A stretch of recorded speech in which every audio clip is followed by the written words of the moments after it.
Bruna de Mantas é neurocientista comportamental formada pela University London College, apaixonada por transformar conhecimento científico em mudanças reais. As pessoas têm uma imensa dificuldade de compreender que o pouco que elas dão conta é suficiente para sinalizar e caminhar no sentido da mudança. Você mudou ali por volta de 40 anos, né? E por que é mais difícil mudar nessa idade? Atuou por mais de 20 anos como executivo em multinacionais, liderando projetos de mudança de comportamento do consumidor em mais de 25 países. Mas um burnout e uma crise pessoal profunda a levaram a recomeçar aos quase 40 anos. Ninguém cai num burnout. Você não cai de paraquedas no burnout. O burnout ele é uma construção. Onde é que entra a espiritualidade nessa história? É conflitante com a neurociência? São complementares? E como que entrou a espiritualidade na sua vida? Seu adoecimento se tornou um impulso para voltar à sala de aula e mergulhar nos estudos sobre o cérebro e o comportamento humano.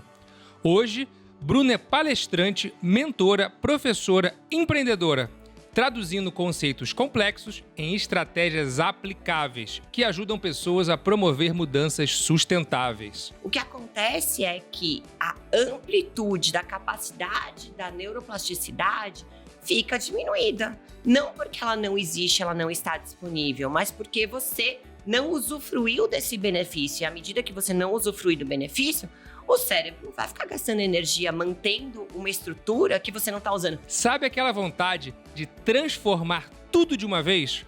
Dieta, treino, rotina, estudos e depois não conseguir sustentar? Pois é, Bruna nos ensina uma lógica muito mais eficiente. Fácil, pouco, pequeno, devagar. Porque só assim dá para fazer sempre. Essa é a única maneira que a gente consegue sustentar um novo comportamento. Dessa forma, respeitamos a nossa biologia e conseguimos sair do relacionamento tóxico que a maioria de nós tem com o próprio cérebro e ganhamos de presente um melhor amigo. E aí, você quer ter o seu próprio cérebro como seu melhor amigo? Bruna, você viveu um burnout que foi um grande ponto de virada na sua vida. O que você aprendeu sobre você e sobre o comportamento humano que você não fazia a menor ideia nos seus 20 anos do mundo corporativo? Nossa, eu vou dizer que foi uma das grandes lições na minha vida, o meu burnout. Acho que a primeira coisa é como somos capazes de nos ignorar. Acho que a primeira coisa que eu aprendi com o meu burnout foi quão desconectada da minha realidade física eu estava, porque meu corpo deu muitos sinais por muito tempo que eu ignorei veementemente. Então, esse é o ponto inicial. Ninguém cai num burnout. Você não cai de paraquedas no burnout. O burnout ele é uma construção.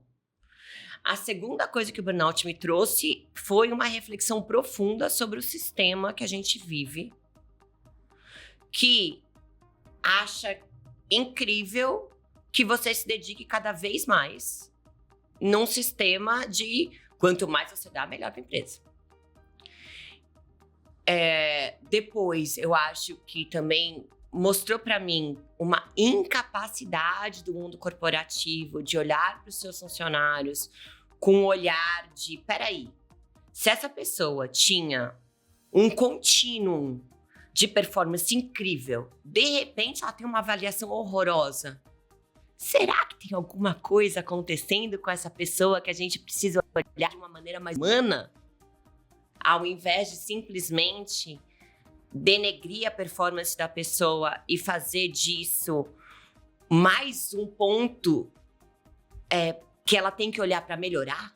Eu acho que são várias análises que o burnout me trouxe, mas precisou ficar muito ruim.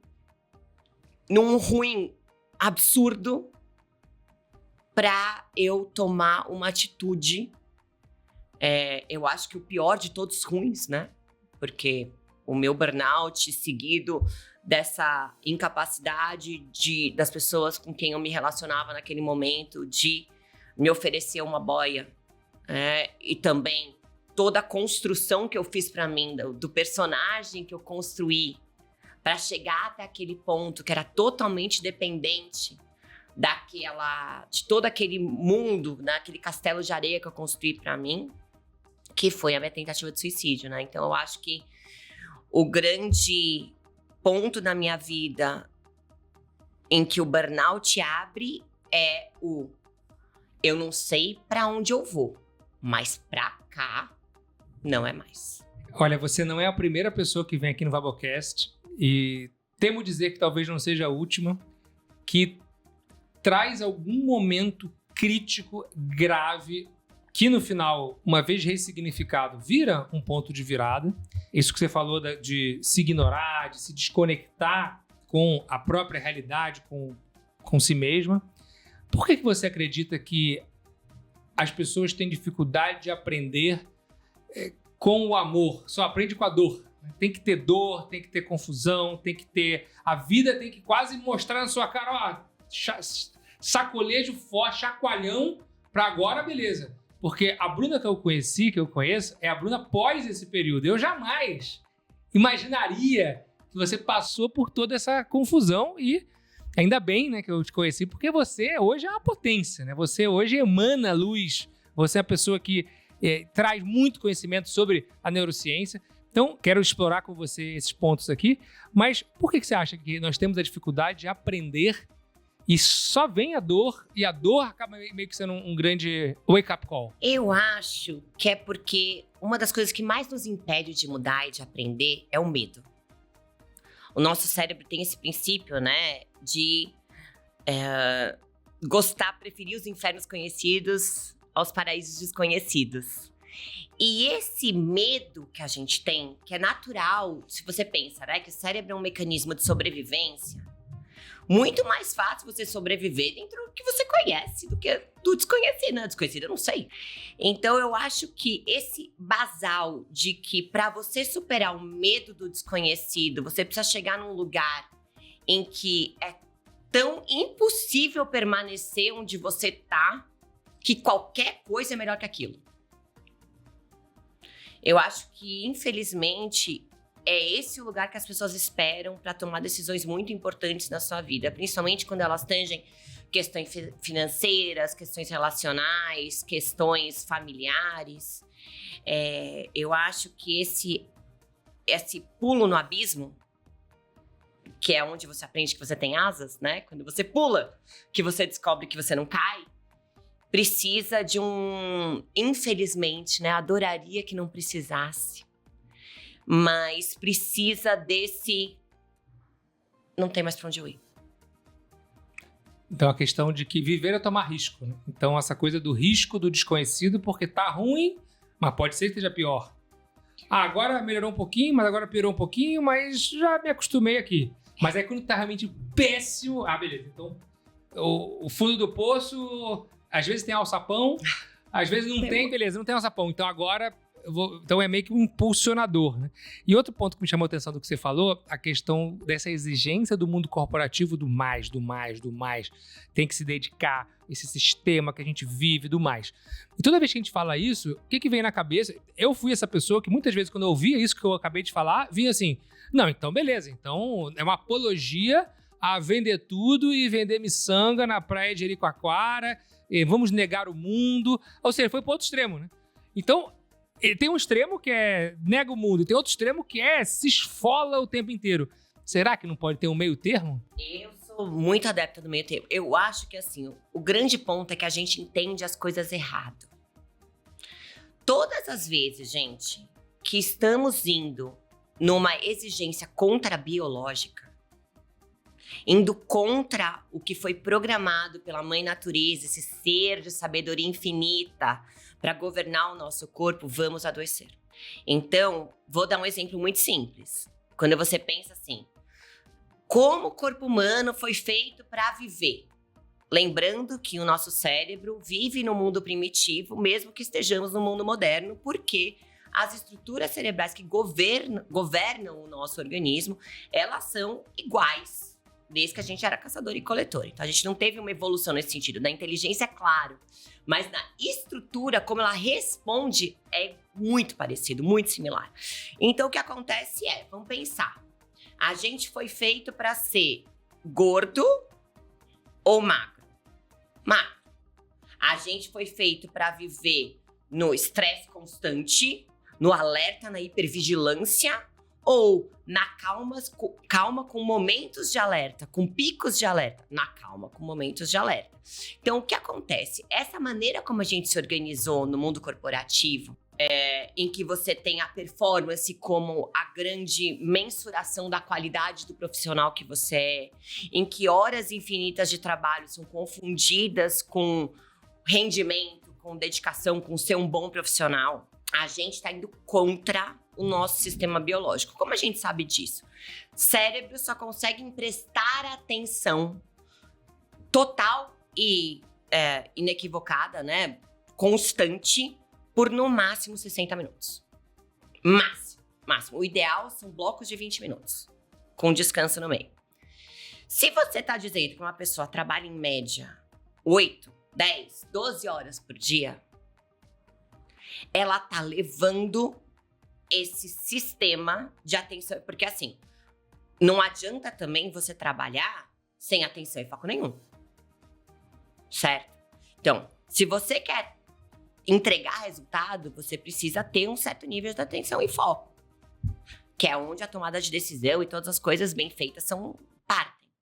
Então, se você tem um sistema biológico que não suporta esse tipo de intensidade de entrega e você tá todo dia colocando ele ali, porque você coloca para você como uma mensuração da sua qualidade profissional o número de horas, a quantidade de dedicação, quanto você entrega nesse sentido como ponderação do quão bom você tá literalmente colocando o tempo inteiro o seu sistema na sobrecarga. Eu falo que o jeito que a gente vive no mundo corporativo é como se a gente estivesse com o carro subindo uma ladeira com o freio de mão puxado, apertando o acelerador. A energia que você pede, porque o alerta ele necessita de um hormônio que chama cortisol. O cortisol ele era para ser liberado em picos. Tô lá, tranquilo, acontece alguma coisa que eu preciso prestar atenção e estar em alerta, minha segurança está ameaçada, sobe o cortisol. Isso vai se espalhado pelo corpo. Aí a gente toma uma atitude, tá tudo resolvido? Volta pra calma. Como a gente vive hoje? Em alerta o tempo inteiro. Ou seja, o cortisol tá circulando de maneira crônica, que é constante, no nosso sangue o tempo inteiro. Então, quando a gente tem um sistema trabalhando no alerta, a energia que isso exige é absurda. Porque a comunicação que o cortisol passa para o corpo precisamos fazer alguma coisa. Então, o que acontece? Quando a gente tem está o tempo inteiro comunicando para o nosso corpo, precisamos fazer alguma coisa, precisamos fazer. Para onde vai essa energia se a gente está sentado na frente do computador? Para o mental. Então, a gente tem pensamentos ansiosos, já que essa energia ela não vai para o que ela era para ir, que é correr ou lutar, ela vai para o mental. Então, a gente está o tempo inteiro nesse sistema que a gente se colocando no limite do limite do limite. E por isso que somos hoje, aqui no Brasil, o país líder em ansiedade, em afastamento, em burnout. Por quê? A gente ainda acredita que essa política, essa maneira de trabalhar é viável. E fica empurrando performance como uma leitura de qualidade do funcionário. Eu quero ver o dia que uma empresa vai olhar e falar assim, cara, peraí, quanto tempo você me dá de atenção total e dedicação total? 4 horas do seu dia? Vamos experimentar desse jeito? Vê se a sua performance não sobe ao invés de descer. O problema é que aí, dentro das 4 horas, não pode ter aquele cafezinho, aquele Candy Crush, né? Mas, e uma pessoa que nunca ouviu isso que a gente está falando aqui agora, nunca se atentou para isso, ela está começando a tomar consciência. E para aquele líder que já tomou consciência e já teria vontade de mudar, como seria algo para uma mudança, seja do ponto de vista da empresa ou até do indivíduo, né? Porque uma pergunta também nesse sentido de como mudar, você mudou ali por volta de 40 anos, né? E por que é mais difícil mudar nessa idade? Vamos lá, não é mais difícil mudar. Tá. Isso é uma crença. Tá bom. Tá? Não existe diferença em idade para aprender. Um idoso pode aprender tão bem quanto uma pessoa nova. O que acontece? O que acontece é que o cérebro tem um princípio, como tudo na mãe natureza, de use ou perca. Então, se você é uma pessoa que durante a sua vida passou o seu uso cerebral reforçando aquilo que você já sabia, então você não se estimula a aprender coisas novas, a sair do conforto, a buscar ideias divergentes daquelas que você guarda com você, quando você quer. O que é o aprendizado? O aprendizado é uma conjunção de atenção, foco e engajamento que, com uma carga emocional, leva o nosso cérebro a guardar isso no HD da memória. Então, precisa ter uma carga de importância. Você precisa dizer para o seu cérebro que aquilo é importante. Se você passa a sua vida reforçando aquilo que ele já aprendeu, o mesmo jeito de fazer as coisas, os mesmos tipos de relacionamento, os mesmos tipos de desafio, os mesmos tipos de leitura, os mesmos tipos de trabalhos profissionais. O que acontece é que a amplitude da capacidade da neuroplasticidade fica diminuída. Não porque ela não existe, ela não está disponível, mas porque você não usufruiu desse benefício. E à medida que você não usufrui do benefício, o cérebro não vai ficar gastando energia mantendo uma estrutura que você não está usando. Pensa que é a mesma coisa que se você tivesse uma empresa. Você tem uma empresa e em algum momento da sua empresa ela precisava de 2.000 funcionários, uma estrutura gigantesca. De repente, a demanda que você tem dessa empresa reduz drasticamente. Você está fazendo mais de uma coisa que você já se especializou em fazer. Então, quando você estava construindo a estrutura para você descobrir como fazer aquela coisa para o seu cliente, você precisou de muita gente. Agora que você já sabe exatamente o que o seu cliente precisa, você precisa de metade dessas pessoas. O que acontece se em algum momento esse cliente, sai e você precisa de novo montar toda aquela estrutura e vai ser muito mais difícil. Mesma coisa acontece com o seu cérebro. Você fez uma exigência imensa para ter um aprendizado inicial. À medida que você só reforça essa rede neural, você não cria a possibilidade do cérebro de falar para ele: cérebro, fica sempre esperto, porque eu vou precisar da neuroplasticidade constantemente. É caro, neuroplasticidade é caro. Você tem uma energia de você fazer uma série de novas conexões neurais, é uma coisa cara. Por isso que o cérebro não vai fazer isso sozinho. Você precisa intencionalmente colocar isso em jogo. Seria mais tranquilo pegar aquela avenida que eu já tô, do que pegar o facão e ter que ficar abrindo na floresta.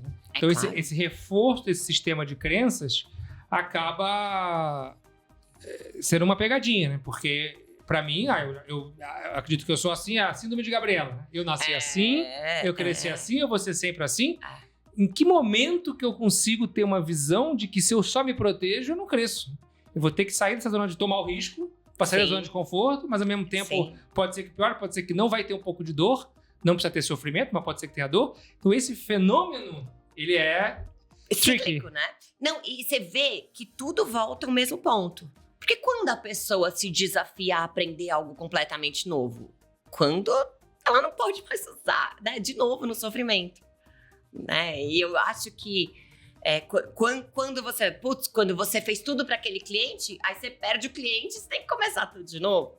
Então é aí que a pessoa vai correr atrás das coisas que são diferentes. E eu queria até explicar uma coisa que eu acho interessante das pessoas compreenderem, porque as pessoas às vezes acham que se especializar num tema, se aprofundar cada vez mais num tema, é suficiente para você manter as redes neurais vivas. Mas existe um negócio que chama paradoxo do expert. O que é o paradoxo do expert? Ele é essa compreensão do cérebro que quanto mais você treina uma habilidade específica, vou pegar, por exemplo, jogador de tênis. Quanto mais você treina uma habilidade específica, menos ativado se torna o seu cérebro à medida que você executa essa atividade. Então, um jogador de tênis profissional, Federer, ativa muito menos as redes neurais de jogar tênis que um amador. Meio que automatizou. Automatizou. Por quê? O que o cérebro entende? Se você vai fazer isso sempre, nesse nível de intensidade, deixa eu deixar tudo isso no máximo do automático possível. E quando tudo tá no automático, você tá reforçando as mesmas redes neurais. Por isso que o pessoal recomenda escovar o dente com a outra mão. É uma das alternativas, né? Mas não necessariamente é isso. Eu sempre falo que assim, é importante que você mantenha vivo o cérebro de maneiras paralelas. Então, isso de escovar o dente com a mão esquerda ou com a contrária que você tem, ela é uma função de coordenação motora, que é uma área do cérebro, que é a mesma de você escrever com a mão contrária. Mas outras funções do cérebro que são tão vitais, por exemplo, cálculo matemático, escrita, criatividade, são todas funções que, se você não estimula, você vai perdendo acesso. Mas nada é irremediável, né? Você vê, eu cheguei num ponto absolutamente de um cérebro fundido, né? Para usar uma palavra mais elegante, um cérebro fundido, e mesmo assim, desse cérebro que estava incapaz de aprender. Pra você ter ideia, amigo, eu cheguei num lugar do burnout que eu perdi coordenação motora, eu não conseguia andar de bicicleta. Caramba. Porque todas as funções do meu cérebro que exigiam qualquer nível energético um pouco mais alto estavam desligadas. Eu não estava dando conta. Mas logo em seguida, 1 ano e meio depois, eu vou fazer um mestrado em neurociência. Então não é que porque você teve essa questão que o cérebro se torna indisponível. Pelo contrário, é uma possibilidade de você revisitar como você está usando esse órgão tão incrível. Parar de levar ele num limite, num lugar de vazio. Porque um grande ponto eu acho que do burnout não é o uso excessivo do cérebro. O cérebro tem capacidades ilimitadas de uso. A gente não faz a menor ideia de até onde o cérebro humano é capaz de ir. A gente não faz a menor ideia. A máquina mais poderosa do universo. Muito não mais é o do que iPhone. qualquer inteligência artificial, gente. Não existe nenhum microchip capaz de imitar um neurônio. A capacidade de um neurônio é infinita. A gente não tem ideia do que um neurônio é capaz. Mas o ponto é, você tá usando esse cérebro no limite para algo que não te devolve propósito. Não te devolve vida, não te recarrega. Conheça o meu livro, Falar em Público é pra você. Perca seu medo, desenvolva sua oratória e aprenda a ouvir melhor. O link está na descrição desse episódio. E aí, nesse mestrado, depois dessas experiências que você teve, você desenvolveu um método, uma lógica. E essa lógica, ela contraria o impulso de mudar tudo de uma vez. Ah, beleza, tô convencido, quero mudar tudo de uma vez. Tá. E fala pra gente como é que é essa lógica, de onde veio esse insight, qual é o fundamento biológico dessa abordagem nova que você propõe. Então, eu falo que o único jeito que a gente pode adquirir novos hábitos de maneira sustentável. Porque o que é mudar um hábito? Mudar um hábito é você deixar de fazer as coisas da maneira como você faz e passar a fazer de outra maneira integrada a quem você é. Porque toda vez que você precisa forçar um comportamento de maneira intencional, ou seja, você precisa de disciplina, rigidez ou força de vontade, não é um hábito. Um hábito é um comportamento automático. Que se você soltar a rédea do seu cérebro, ele vai fazer exatamente o que você estava propondo. E pode ser positivo ou negativo. Positivo ou negativo, claro. Certo. Então, o que eu falo é, o que você consegue fazer na sua vida, de novo, diferente do que você faz hoje, sem força de vontade, sem disciplina e sem rigidez? Muito pouco. O que dá para fazer, que encaixa na nossa vida, sem precisar dessas 3, é muito pouco. Por isso que essa é a única maneira que a gente consegue sustentar um novo comportamento, que é o fácil, pouco, pequeno, devagar, que dá para fazer sempre. Então, eu sempre falo para as pessoas, né? A gente tem uma mania de propor mudança de comportamento pensando na pessoa que a gente vai ser daqui a 6 meses ou um ano. Então, eu começo uma proposta de mudança, quero correr meia maratona. Eu começo uma proposta de mudança, não na pessoa que eu sou hoje, sedentária, que não corro 200 metros sem bufar, pôr as tripas pra fora. Eu quero começar essa mudança já naquela pessoa. E isso é insustentável. Então, vou fazer uma dieta, eu não penso que hoje eu sou a pessoa que come tudo errado. Eu penso que eu consigo ser a pessoa que come frango com salada. E aí, o que eu faço? Vou lá, no domingo, como metade de uma pizza. Na segunda, você é a pessoa que come frango com salada. A quantidade de mudanças, a complexidade do que você está propondo. Lembra, gente, que sempre o cérebro não tem uma opinião sobre o que você faz. Ele acredita que você está sempre fazendo o que é melhor para você. Então, se você se alimenta mal, e essa maneira que você ensinou para o seu cérebro que o comportamento alimentar funciona, ele acha que tá ótimo. Ele não tem nada contra. Você ensinou para ele. Então, quando você vai propor uma mudança de maneira radical, ele vai resistir. Por quê? Mudança exige muita energia, muito gasto energético. Então, se para ele estava tudo ótimo, por que de repente você resolveu mudar tudo? E aí ele vai olhar para você e falar assim, não quero.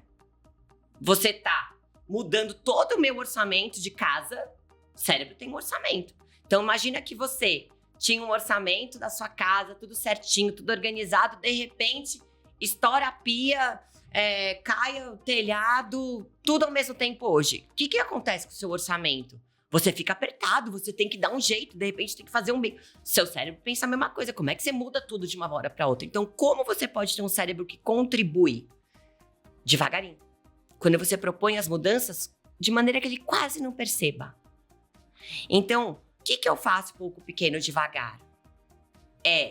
Ao invés da gente tentar no tudo ao mesmo tempo hoje, no muito intenso, difícil, é você pegar uma junção do hábitos atômicos com um entendimento profundo da sua rotina, com um pensamento de incrementalidade, para você, aos pouquinhos, se tornar a pessoa que você quer ser para você. Vou dar um exemplo, voltando para a parte da dieta. Então, hoje eu sou uma pessoa que come tudo errado e eu quero me tornar uma pessoa que come saudável. Você começa pensando assim, eu sempre falo que começa de você entender o que é fácil para você. Então, a primeira fase do meu método, do Fácil Pouco Pequeno, é você entender o que é fácil.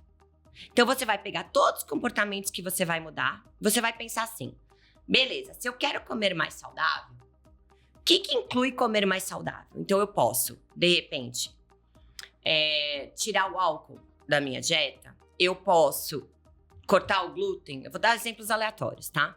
Eu posso aumentar a quantidade de verduras que eu como, eu posso dividir a minha alimentação em menores porções, eu posso ter um café da manhã com mais proteína do que eu como hoje. Beleza, vamos dizer que tem essas 5 opções. O que eu tenho que olhar? Qual dessas opções é a mais próxima da minha realidade hoje? Não ficar se iludindo, né? Fazer Exato. uma coisa que seja prática. E aí, eu começo por essa, porque qual o objetivo? O objetivo é conseguir. Não dá um passo maior que a perna. Porque quando você consegue, você sinaliza para o seu cérebro que esse caminho é um caminho seguro. Porque ele não vai gastar um monte de energia e daí você não dá conta. E aí ele tem que voltar pro original. Então, o ponto aqui é falar, cérebro, ir para cá é seguro. Vem comigo. Então, você vai propondo pequenas mudanças incrementais que partem do que cabe na sua rotina. Gente, vocês têm que entender que vocês não são o monge atleta que vocês imaginam que vocês são. Ainda não. A gente dá conta de muito menos do que a gente acha que a gente dá conta. Então, eu faço aqui um pedido para as pessoas. Avaliem a mudança de comportamento com generosidade com você. É uma autocompaixão. Autocompaixão. Porque quando você se propõe a fazer mais do que o que cabe na sua vida, você está abrindo espaço para se frustrar com você. Toda vez que você se frustra com você, que você não consegue aquilo que você se propôs, você tem sim um impacto na sua estima, na sua autoestima. E a grande chave de virada para qualquer mudança é partir de uma pessoa que acredita nela. Se você tem um descrédito com você mesmo, porque você já tentou várias vezes mudar e não conseguiu, o que a gente precisa mudar primeiro é o descrédito. Você precisa conseguir. Acreditar em si mesmo. Acreditar em si.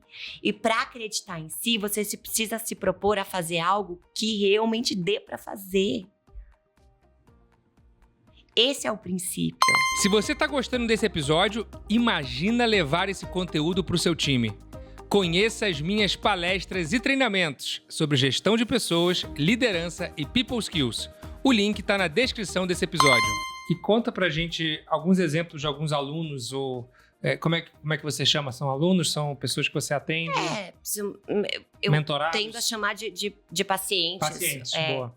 Alguns exemplos de pessoas. Você normalmente faz um atendimento, sei que você tem, depois conta pra gente também uma de cada vez, mas o pessoal também sabe, quero conhecer mais, como é que é esse trabalho, se é uma coisa online, se é presencial, se é individual, se é grupo, mas a gente já vai nessa parte. Tá. Conta um exemplo de algumas pessoas que interagiram com você, aplicaram o método e como é que funcionou, quais foram as dificuldades, os resultados.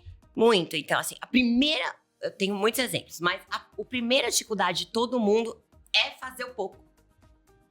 As pessoas têm uma imensa dificuldade de compreender que o pouco que elas dão conta é suficiente para sinalizar e caminhar no sentido da mudança. Mas eu quero ser CEO da empresa daqui a 2 meses. Eu não quero fazer um pouquinho cada dia.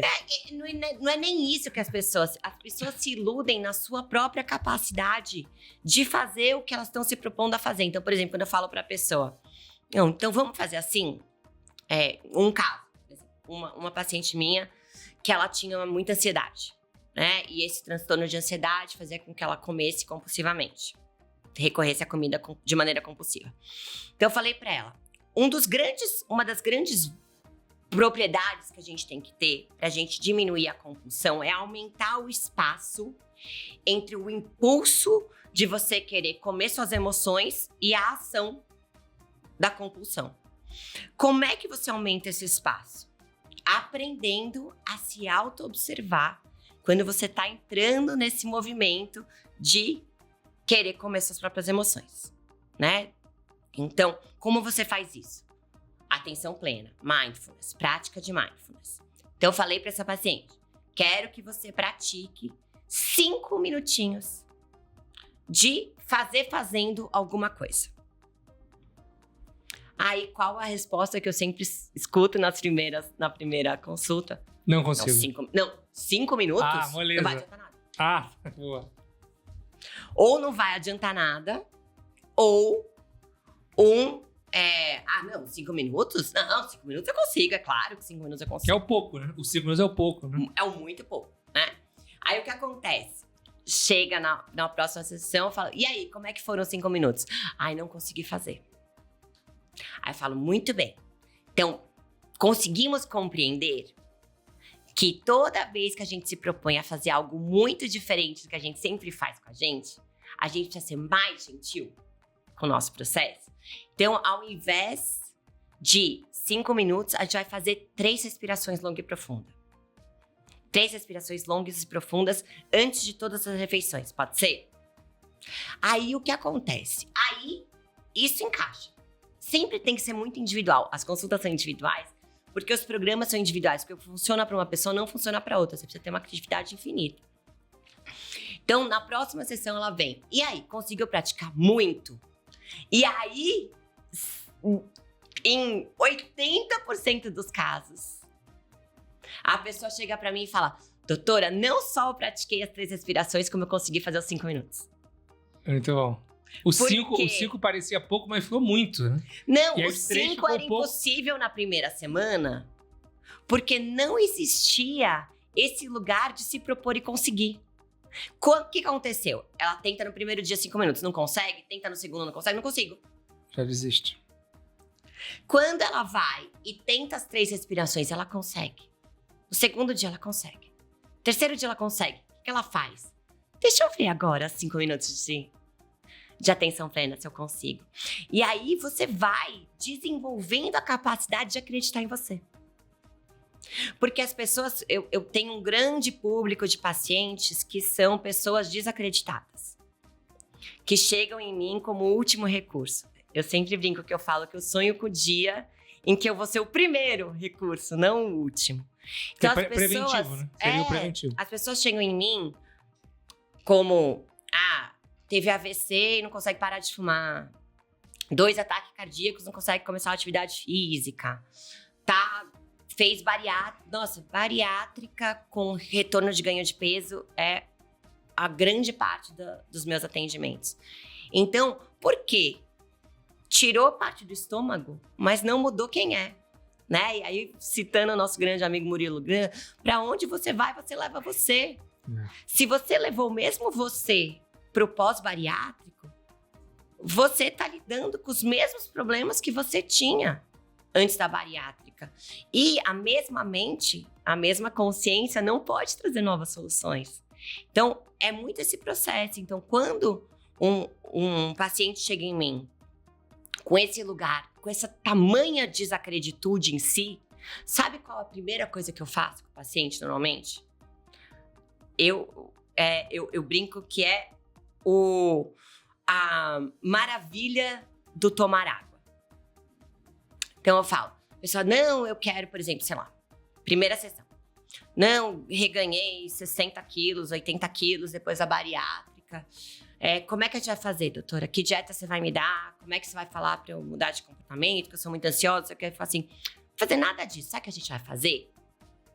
Eu sempre faço um primeiro...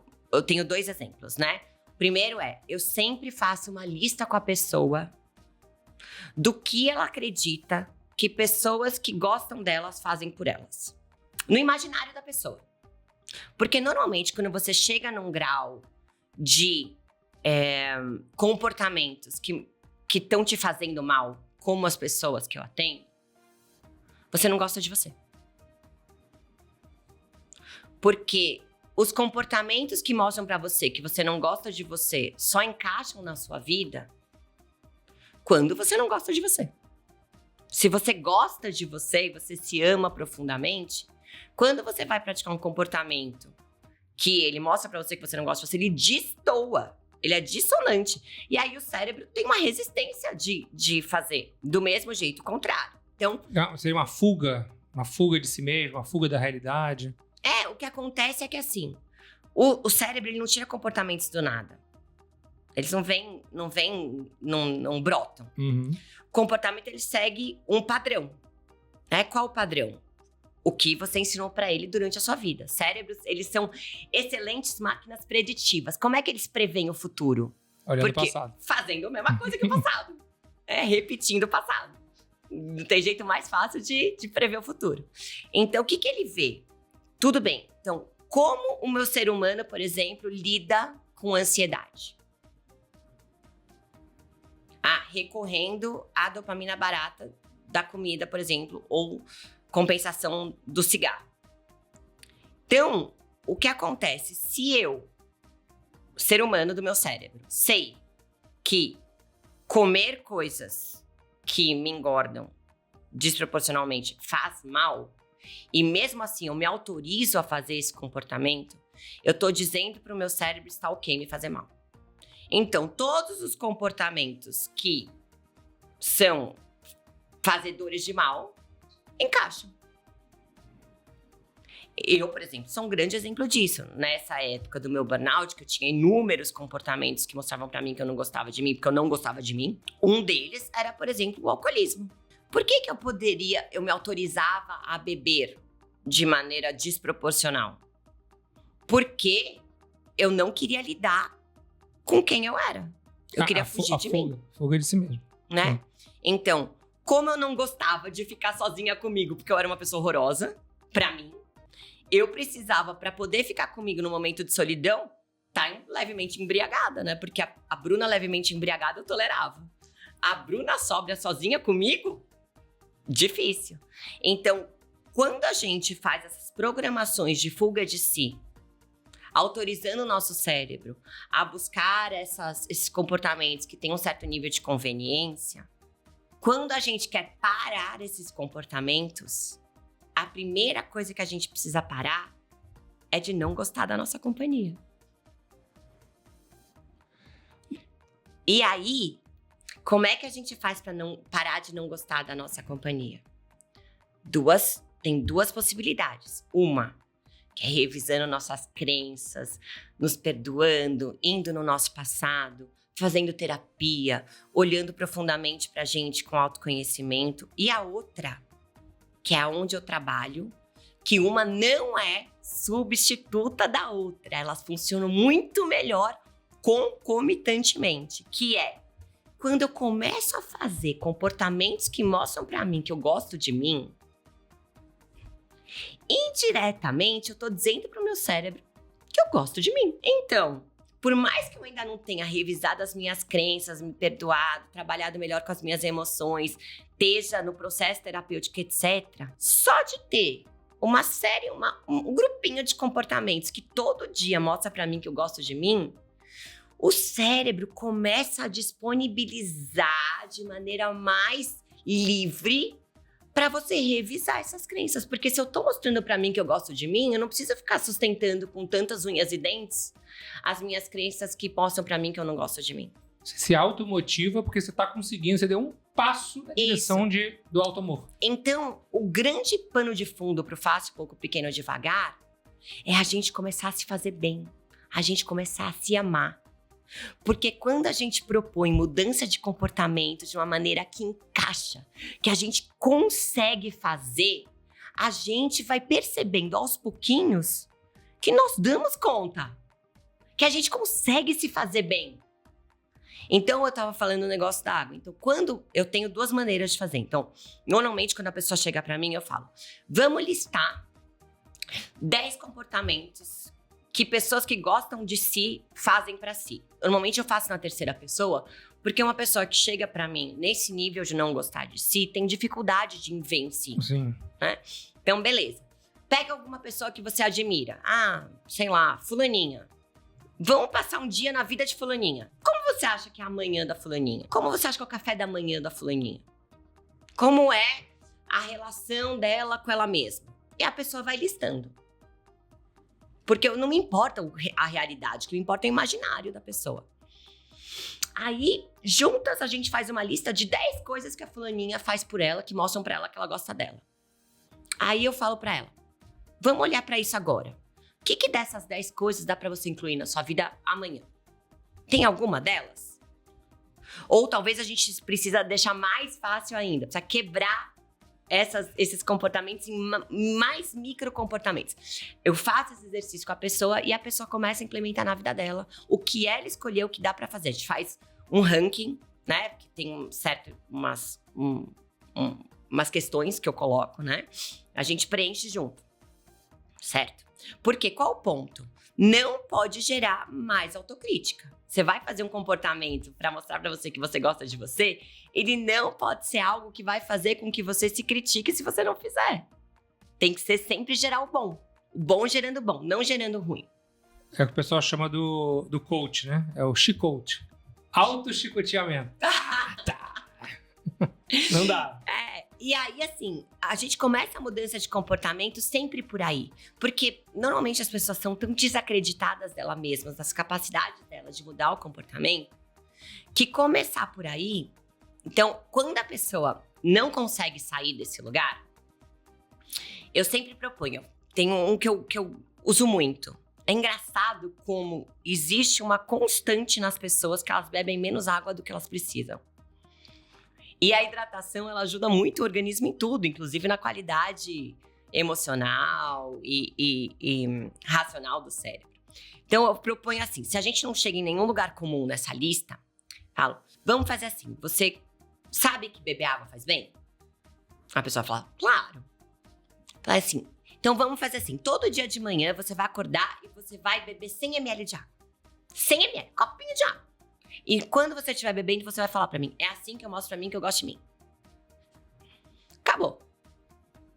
Partiu pra próxima. Outro dia, mesma coisa.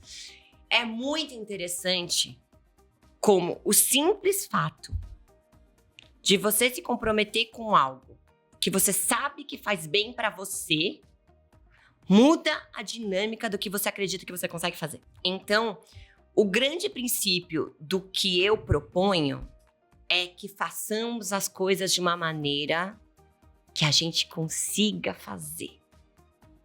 Fácil. Pouco pequeno, devagar. Porque assim, eu conheço pouquíssimas pessoas cuja personalidade favorece, né? Que conseguem se propor ao muito intenso, difícil e que dão conta de sustentar no sempre. Porque a mudança, gente, não é sobre as primeiras 3 semanas. Mudar é sobre o sempre. É até mais fácil chegar lá e sustentar que é... Sustentar que é um negócio. E quando você mudou? Quando você sustenta. E o oposto é difícil, muito, grande sempre. Intenso. Você já viu o meu livro Empreender é pra você? Conheça os erros da minha jornada e aprenda as ferramentas para você construir a sua. O link tá na descrição desse episódio. Intenso. O intenso é o lugar do grande. Então é difícil, muito intenso sempre. Mas acho brilhante isso, essa tese e essa lógica transformada em método. E a imagem que me veio à cabeça é a imagem do iceberg. Então, até em algumas aulas eu utilizo essa imagem e aí, como você foi falando, foi encaixando mais. Então, o iceberg é aquele monte de gelo e só tem uma coisinha para fora da água, que é o que a gente vê. Mas lá embaixo tem um monte de coisa. Então, o que a gente vê para fora da água é o nosso comportamento. Né? Então, ali, no caso, que a pessoa está tendo um comportamento nocivo, que está na compulsão alimentar, aqui no sedentarismo, no cigarro e por aí vai. Mas tem um monte de crença que está debaixo da água. Né? E aí, essas crenças de autocrítica, autocobrança, autoescoteamento, autopunição. Denigrição, né? Você se... Autopunição, né? Autopunição, se colocar para baixo e tal. Então, para eu poder mudar um pouquinho do meu comportamento para ser um comportamento, eu vou precisar mudar essas crenças embaixo para passar a ser autocompaixão, autoperdão, autoamor. E aí o meu comportamento é uma derivada natural. Total. Se eu só mudo o comportamento, foi o que você citou da bariátrica. Eu quero mudar só o fisiológico, é mais fácil botar o destino nas mãos da faca do médico. É mais fácil dizer que a minha genética não me permite. Não, mas e a epigenética, que é 2/3 do que você faz? Eu acho que tem até um ponto interessante. Eu acabei de estar vindo pra cá, tava lendo um estudo mostrando que pessoas que usam caneta pra emagrecer ganham peso 4 vezes mais rápido do que as pessoas que tentam dieta e depois reganham peso. Se servir só como um estímulozinho pra você mudar a mentalidade, beleza. Claro. Até mesmo assim, for questionável, mas beleza. Não. Agora, né? Não, eu sou muito a favor de você efeitos colaterais que a gente não sabe ainda, né? Os efeitos colaterais. De você usar isso como um fator motivacional pra você se mudar. Sou super favorável. Mas não como uma bengala pra você seguir sendo a pessoa que você é, só que colocando um cabresto no seu cérebro. Porque qual é o ponto? Quando você tira a sua fome artificialmente, você não tá ensinando o seu cérebro a lidar melhor com as emoções, não tá ensinando o seu cérebro como se alimentar melhor, não tá ensinando escolha alimentar, não tá ensinando porção, não tá ensinando como você lidar com o tédio, que são as coisas que fazem você comer. Então, se você não ensina nada disso pro seu cérebro, você só amarra ele no comportamento. Eu tenho uma metáfora que eu uso muito, que eu falo assim, todas as vezes que a gente usa a pílula mágica, qual é o problema? O problema é que, imagina que você tem um cachorro que faz xixi na casa inteira. Aí você cansou do cachorro fazendo xixi na casa inteira. Só que ao invés de ensinar o cachorro a fazer xixi no lugar certo, você amarra ele no lugar certo de fazer xixi. Ele vai fazer xixi no lugar certo? Claro que vai, você amarrou ele ali. Mas o que acontece quando você soltar? Ele volta a fazer xixi na casa inteira, porque você não ensinou ele. Você só amarrou. É a mesma coisa toda vez que você usa uma pílula mágica, o hack da ciência, não sei o quê, ao invés do esforço contínuo no fácil, pouco, pequeno, devagar. você vai retornar para o ponto de partida. Por quê? Todas as crenças e as estruturas que sustentam o comportamento como ele estão mantidas. Ou seja, você na realidade não está no paliativo, você está ensinando a pessoa a ser autorresponsável e protagonista da própria vida. Perfeitamente. Só que dá muito mais trabalho. Deixa eu dar uma canetada aqui. Empreendedora da própria vida. Né? Eu tô ensinando autonomia. Eu sempre falo para as pessoas, o meu tratamento tem 8 sessões. Por que 8 sessões? Porque você não pode ficar dependente de mim. Em 8 sessões, você tem que aprender a ter autonomia sobre o seu processo de mudança. Você está ensinando a pessoa a ser adulta. Claro. Porque, infelizmente, a gente tem muitas crianças emocionais de 60 anos. Obviamente. Mas por quê? Não porque elas desejam permanecer desse jeito, mas porque ninguém ensinou para elas a conseguir. Porque dá mais trabalho. Dá mais trabalho. Mas tem o método exatamente para poder provar que a pessoa Mas olha, vou te falar que assim, das, sei lá, centenas de pessoas que atendi até hoje, das pessoas que se propuseram a seguir, fazendo no fácil, pouco pequeno, todas as outras mudanças que foram implementando na sua vida, é exponencial. Por quê? Você começa minúsculo. Mas daqui a 6 meses, a pessoa que você se tornou, por ter conseguido fazer 6 meses, permite que você tenha propostas muito maiores e dê conta. Tem que começar no facílimo, pouquíssimo, minúsculo. Exato. E essa é a grande dificuldade de todos os pacientes. Essa é a maior barreira que eu enfrento. Não é o resultado que eu consigo. É fazer a pessoa começar minúsculo. A pessoa que nunca correu, já quer correr maratona. Não é isso. É porque ela acha que... Fala assim, não, mas doutora, assim eu vou demorar pra sempre. Eu falo, não. Você vai demorar pra sempre quando você faz e não consegue, faz e não consegue. Aí você nunca vai sair do lugar. O poder da consistência, né? O poder da consistência. O devagar e sempre é muito melhor do que o intermitente que você não dá conta de repetir. O problema é o não dar conta. E a gente esquece que o que a gente dá conta com trabalho, com filho, com família, com boleto, com cansaço, com estresse, é muito pouco. Damos conta de muito pouco. O muito pouco com consistência te transforma. O muito sem consistência não te transforma. E quem quiser conhecer mais sobre esse método, essa lógica, qual é a melhor forma? É pela sessão? Eu sei que você tem um trabalho também forte de conscientização no Instagram. Sim. Tem algum curso, algum livro, alguma palestra? Como é que faz para o pessoal conhecer mais?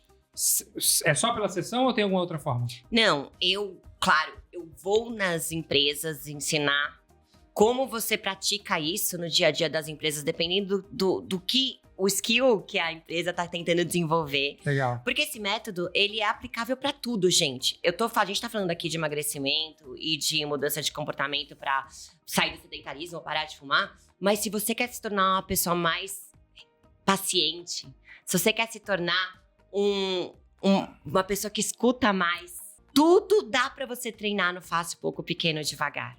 Toda e qualquer característica você consegue treinar nisso. Então, eu vou muito nas empresas explicar como fazer isso no dia a dia. Eu tenho um Instagram que eu falo sobre neurociência no geral, não só sobre o meu método. Então, a minha missão é tentar fazer com que as pessoas tenham um melhor relacionamento com o cérebro delas. Porque se tem um relacionamento que você vai levar ou sim pro resto da sua vida, é o com o seu cérebro. Então, é melhor você ter um bom relacionamento para você poder ter consistência naquilo que você se propõe a fazer. Né? Quando você vai com o seu sistema biológico e não contra ele, sua vida fica infinitamente mais fácil. E também eu tenho uma aula, tá? Da aplicação do método Fácil Pouco Pequeno, que está disponível para adquirir na minha bio. Você pode adquirir, eu dei ela ao vivo em dezembro, mas agora ela está disponível de maneira assincrônica. Ah, demais. Eu acredito que teria sido melhor se eu tivesse tido essa aula de como o meu cérebro funciona e como eu posso ser amigo do meu cérebro, do que eu ter estudado sobre as 5 fases da mitose, a fórmula de Bhaskara. Nossa! Nem fale sobre isso, né? A reprodução dos fungos. Pô, que bacana aqui e tal, mas... Mais 2 perguntas pra gente avançar para o nosso próximo bloco. Você citou o Murilo, né? A gente se conheceu, inclusive, na comunidade do Murilo e da Dani. Lá o Ponto Cego, a Nave. Queria te perguntar sobre essa comunidade. Por que você busca essa participação em comunidade? No caso, foi uma delas a gente se conheceu.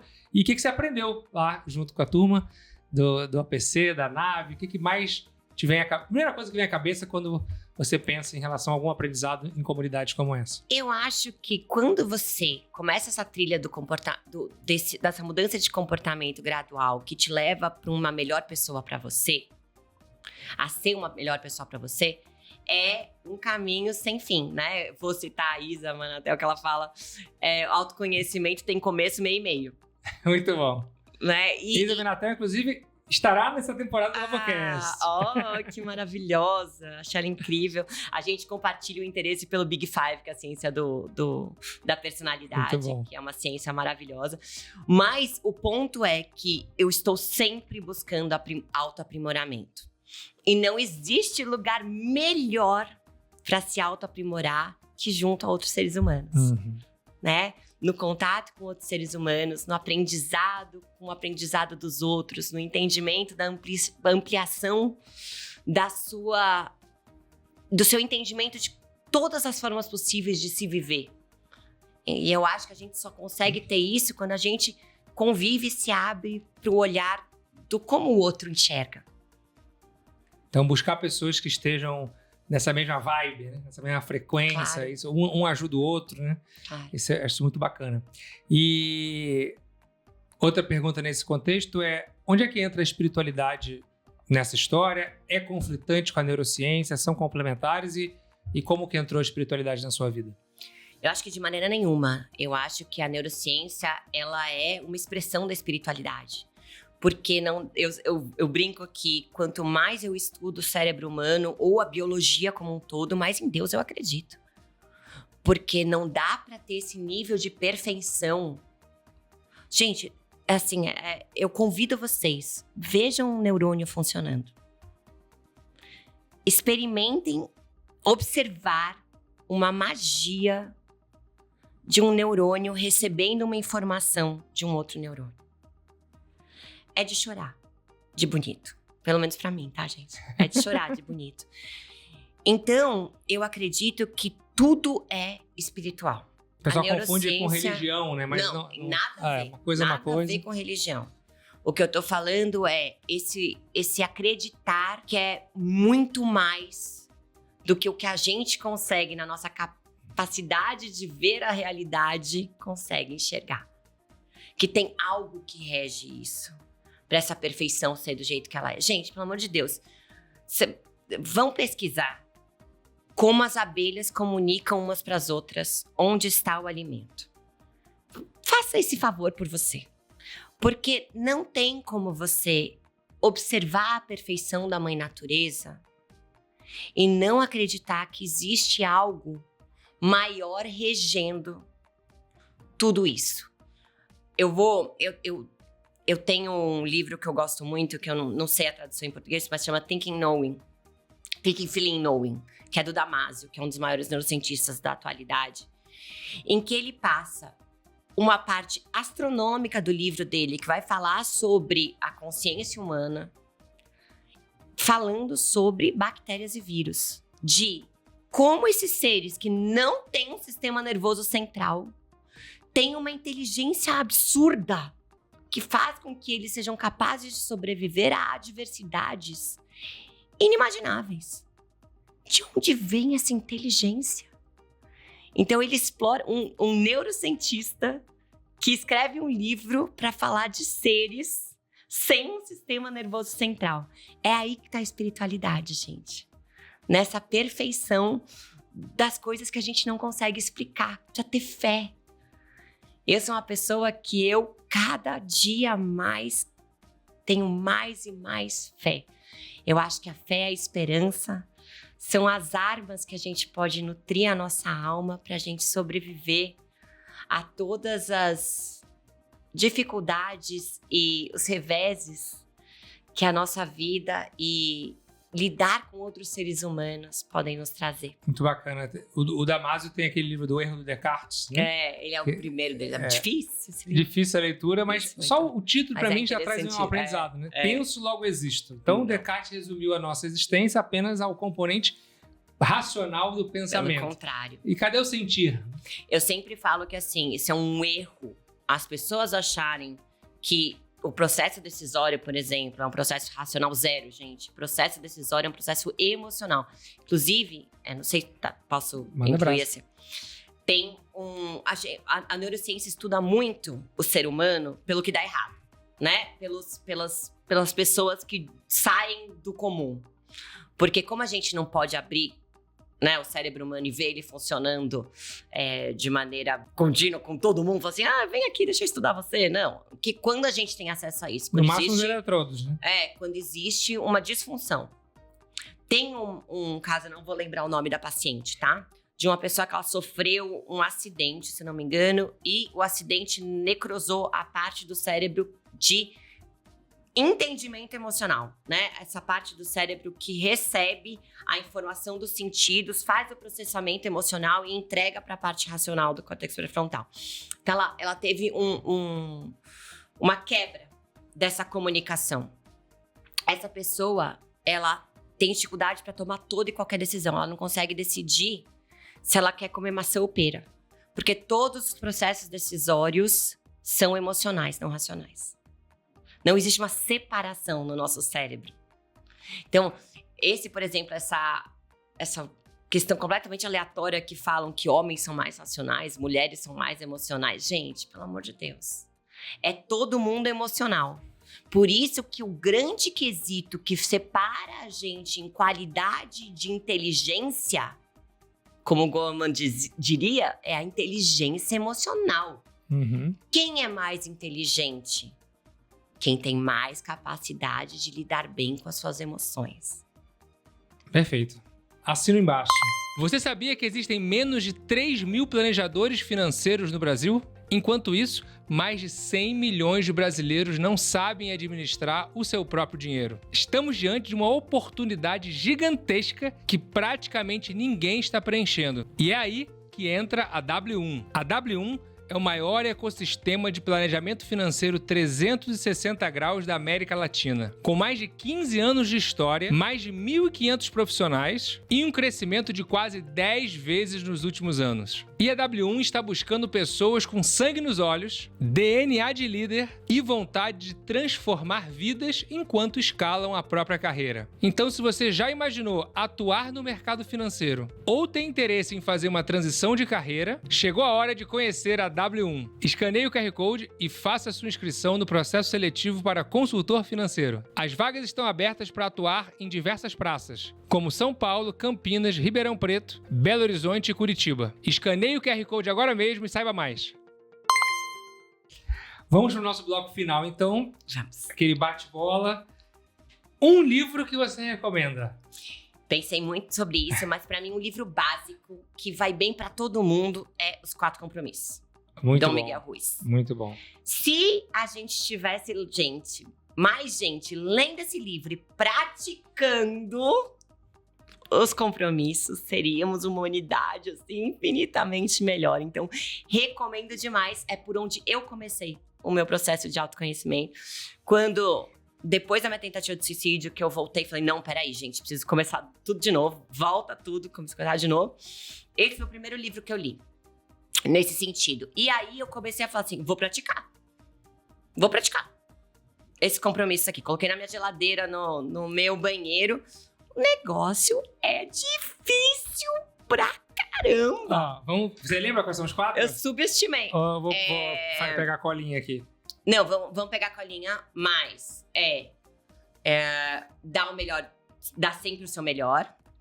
Não... É que eu lembro em inglês. Colinha, mas pega a colinha. Filosofia tolteca. Filosofia tolteca. Seja impecável com a sua palavra. Não leve nada pro lado pessoal. Não tire conclusões e dê sempre o melhor de si. Em inglês, não crie expectativas, né? Que é don't create expectations. O melhor de ser a excelência, né? Tudo que você fizer, coloque o seu melhor. Mas o que eu mais tive dificuldade no começo é o seja impecável com a sua palavra. Porque a gente tende a achar que o ser impecável com a sua palavra é a gente ser gentil com o outro, ser respeitoso, ser educado. Não é. É como você fala com você. Sim. Você já tentou ser impecável com a sua palavra com você? Pra você ver puxado. quão difícil é. Puxado. E as expectativas? Saiu Não. A minha forma de ver o mundo é a única certa. Do outro tá errado. E não só isso, né? Expectativas são frustrações premeditadas. Porque quando você coloca a sua expectativa no outro, você tá querendo dizer como o outro tem que se comportar pra se encaixar no que você gostaria de... Como você gostaria que ele interagisse com você. Sim, é frustração imediata. Imediata, é querer porque você não controla a pessoa. Controlar o comportamento do outro. De outra pessoa, você não E controla o seu. a outra pessoa tem que adivinhar o que você pensou. Não. E o mais louco é que assim, meu amor, você tá controlando o seu.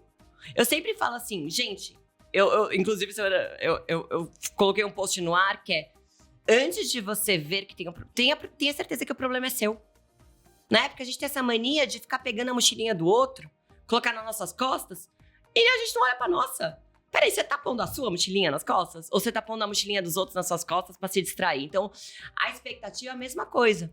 Você ficar construindo expectativas sobre o outro é um lugar de fuga, de você olhar pra si e falar assim, peraí, mas eu entrego isso? Bem puxado, bem puxado.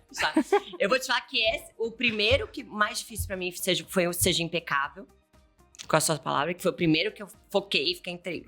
Quando eu comecei a conseguir, aí o próximo que foi o difícil foi não criar expectativa. Falar, gente, não é sobre você.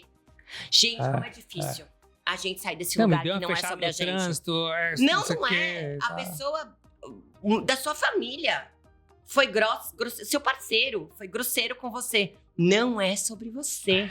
É sobre a pessoa. Quando você fala, é sobre você. Quando a pessoa tá falando com você, mas é sobre ela, né? Então, é sobre ela. Então faz o teu, né? Faz o teu, que é melhor. Se você pudesse tomar um café com uma pessoa viva ou morta, quem seria e qual seria a pergunta mais crucial que você faria para essa pessoa? Eu pensei muito sobre essa e eu acho que uma das pessoas que eu mais queria conversar era o Tesla. Nikola Tesla. Porque, gente, que ser completamente fora do seu tempo. E a pergunta que eu gostaria de falar pra ele é: de onde vem o que vem pra você? De onde vem isso? De onde você tira essas disrupções absolutas e totais da realidade em que você está vivendo? Como você enxerga tão na frente? Da nuvem, né? Ele pega da nuvem. Mas eu queria ouvir dele. Como é que chega pra você da nuvem? Como é que ele pegou o Bombril e deu uma calibrada no radar dele pro radar conseguir capturar da nuvem? Me mostra como é que faz pra calibrar desse jeito a antena, né? Essa antena aí dele era bem calibrada. Talvez já veio de fábrica bem calibrada já. Possível. Existem 440 mil palavras na língua portuguesa. Se você pudesse escolher uma palavra que define Bruna de Mantas. Eu diria, hoje em dia, generosidade. Eu desejo cada vez mais me tornar um ser generoso para mim, para que essa generosidade transborde de mim para todas as pessoas que cruzam o meu caminho. E eu assino embaixo. É a palavra que, na minha visão, representa bastante você mesmo. Como você cuida da sua saúde? Ou seja, atitudes práticas do seu dia a dia que você conseguiu incorporar depois dessas últimas reviravoltas e que você estabilizou na sua vida. O que você faz em relação à alimentação, meditação, treino? Como é que você tem feito isso? Então, eu vou falar, a primeira coisa que eu cuido na minha vida é auto-amor. Tá. Eu, hoje em dia, sou minha maior fã. Em todos os sentidos. Todos os sentidos. Eu sou minha maior fã e eu acredito profundamente em mim.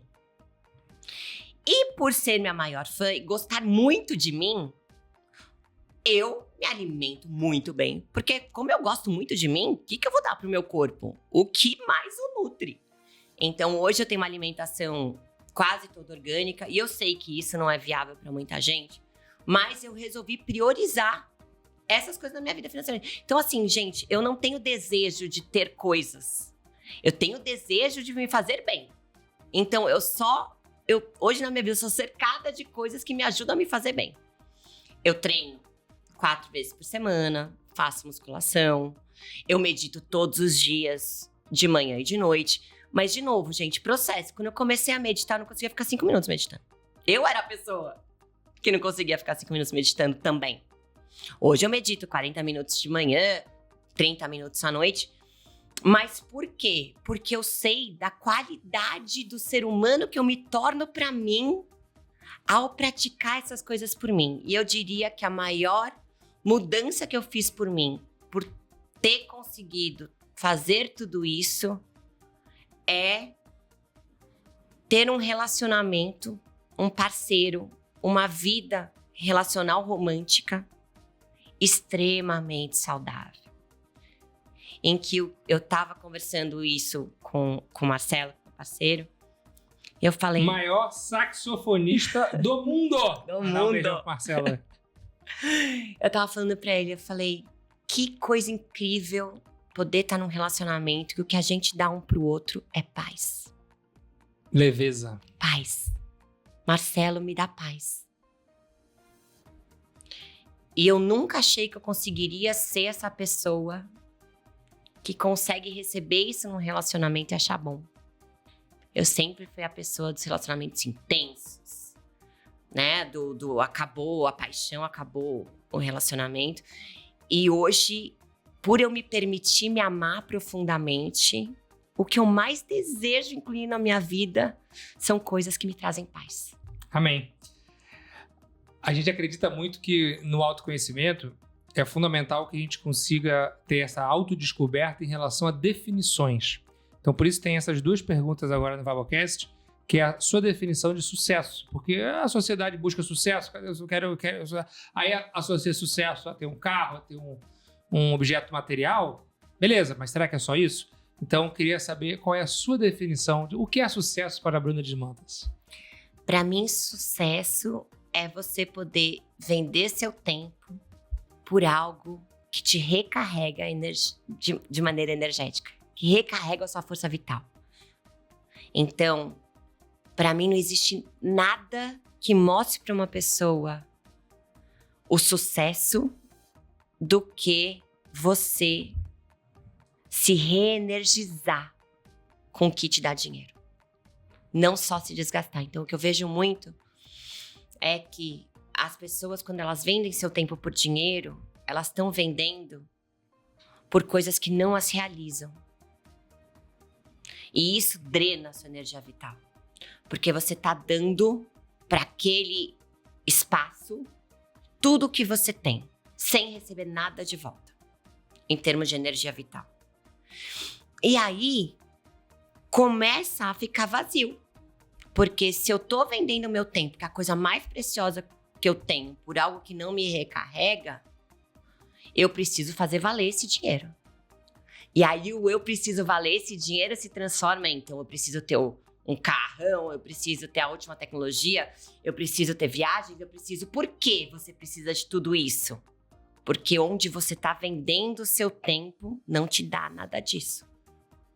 Hoje eu vivo uma vida onde eu vendo o meu tempo por algo que me recarrega profundamente. Então eu termino o meu dia de trabalho com uma energia absurda, muito maior do que a energia que eu comecei o dia. Isso pra mim é sucesso. Você estava refletindo que quando eu tô na frente de uma plateia fazendo uma palestra, um treinamento, às vezes é uma aula de 8 horas. E fala, 8 horas é uma coisa que você termina o dia, porque tanto ali, é 8 horas com questão física, né, em pé, andando pra lá e pra cá, e mental, porque tem que estar engajando, interagindo com todo mundo. Eu termino meu dia reenergizado. É impressionante. É impressionante. É assim que eu me sinto. Ou seja, quando eu tô naquele palco, interagindo com meus alunos, eu não sinto fome, não sinto sede, não vejo o tempo passar, não tenho cansaço, nem nada. Tudo bem, depois o corpo, né, quando termina a noite... Vai ter que descansar, descansar. Mas ali na hora, É uma coisa Mas é que o ponto não é o não precisar descansar. É claro que eu preciso de descanso. Gente, eu durmo às 9 da noite. Eu sou a pessoa que durma às 9 da noite. Bem jovem. Eu também. Amo dormir às 9 da noite. Mas o ponto é que quando você termina essa atividade... Eu também, quando eu dou aula, palestra... É um lugar de você se sentir preenchido no vazio. É o flow. Tá no flow. É o flow. O flow não... É o flow. E eu desejo que as pessoas possam experimentar mais isso, sabe? Ter esse lugar de sucesso, entender que muito melhor você ser uma pessoa que vive do seu crochê, porque você ama de paixão fazer crochê, do que você trabalhar numa cozinha industrial, porque aquilo te dá um pouco mais dinheiro que o crochê. Porque no crochê você tem chance de se tornar fantástica. É se enquadrar e se encaixar na definição de sucesso dos outros. Por isso que é importante que quem nos assiste possa ter a sua própria definição de sucesso. E aquilo, os indícios são esses. Né? O que é o flow, que não te cansa, que te reenergiza. E por ali tá aquilo que talvez alguns estão chamando de propósito. E não acho que esse negócio de, faça o que você ama e você não vai trabalhar 1 minuto. Não é isso, é trabalho. Sim. É trabalho. Mas é um trabalho que não suga. E nem tudo também vai estar 100% do que você gosta. Eu, por exemplo, quando dava aula na graduação, amava a interação com os alunos, é que eu mais gostava. Mas tinha que corrigir prova. Então, é uma coisa que eu amo, me energiza, mas tem a parte ali que é meio chata. Então... Claro. Vou fazer uma aula, tem todo. Fazer os PowerPoints. Gente, tudo vai ter alguma coisa que você gosta menos. Mas o ponto é, onde você passa grande parte do seu tempo fazendo coisas que te recarregam ou que te sugam? Se você passa a sua vida inteira fazendo coisas que te sugam lá, com o carro na subida, com o freio de mão puxado, apertando o acelerador, você vai adoecer. E o que é felicidade para a Bruna de Mantas? Para mim, a felicidade é um estado de contentamento contínuo que não depende de nada externo para acontecer. Paz de espírito. Felicidade é estar em paz. A felicidade tá dentro da gente, não tá fora. Exatamente. Só vou ser feliz quando eu casar com a pessoa tal. Só vou ser feliz quando eu comprar o carro tal. É uma ilusão. É uma ilusão gigantesca. E é uma ilusão que... Eu não sei se a gente tem tempo aqui pra fazer uma última metáfora. Você manda brasa. Você tem tempo. Vou contar uma última historinha pra vocês entenderem. Porque a gente é muito refém do nosso cérebro, do mecanismo biológico chamado cérebro. Então, vamos lá. Vamos contar uma história. João era um menino de 12 anos, da periferia, que nunca teve muito acesso a nada. E aí, ele tem o primo, que é o Zé. Um dia ele tá lá com o Zé, e o Zé, depois de economizar, compra um carro. Ele tem lá 12 anos, e ele vê o Zé com o carro que ele comprou. Aí ele vê o Zé indo buscar namoradinha, o Zé conseguiu um trabalho novo, o Zé não sei o quê. Aí... o João é extremamente infeliz com a situação dele.